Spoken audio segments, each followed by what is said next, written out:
Dati iniisip ko, hanggang dito na lang ba talaga ako bilang isang full-time mom? So dati, kailangan ko ba talagang pumili kung magtatrabaho ako, ilalaan ko na lang yung oras ko para sa pamilya naman natin kapag full-time mom. So yung mga gawaing bahay, ikaw ang gagawa ng lahat. So maglilinis, maglalaba, magluluto para makakain ng iyong pamilya. And one time, napaisip ako na, what if pwedeng pagsabayin lahat? Like, pwede mong gawin yung mga gawaing bahay abang iniintindi yung pamilya mo, at the same time kumikita ka kahit nasa bahay ka lang. Sino ba namang magkaakala na ngayon kaya ko nang pagsabayin ng lahat? Simula na nakita ko ang 747, inaral ko talaga siya. Syempre, hindi ka pwedeng sumabak sa gera kapag walang bala. Sa una, medyo nahirapan ako kasi start from the scratch. Pero kapag gusto mo, gagawa at gagawa ka talaga ng paraan para matutunan. Ang pinaka nagustuhan ko talaga dito is time freedom.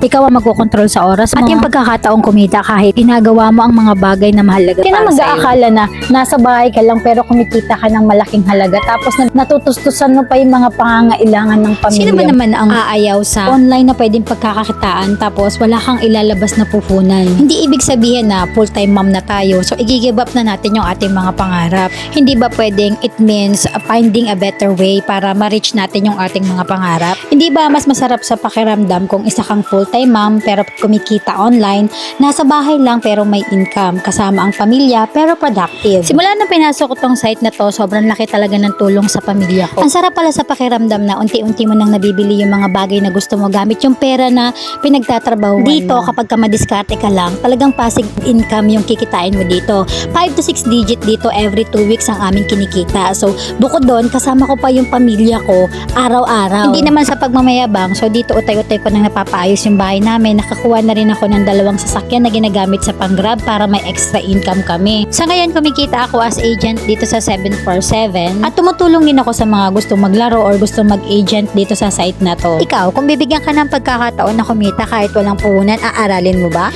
Ilagay ang iyong sagot sa comment section. Pipili ako ng 5 na bibigyan ng tig 1 kyaw. Ayan, kung gusto mo rin kumita at maging agent dito sa amin, just message me directly into my Facebook account para ma-assist ko kayo. Thank you for watching and bye!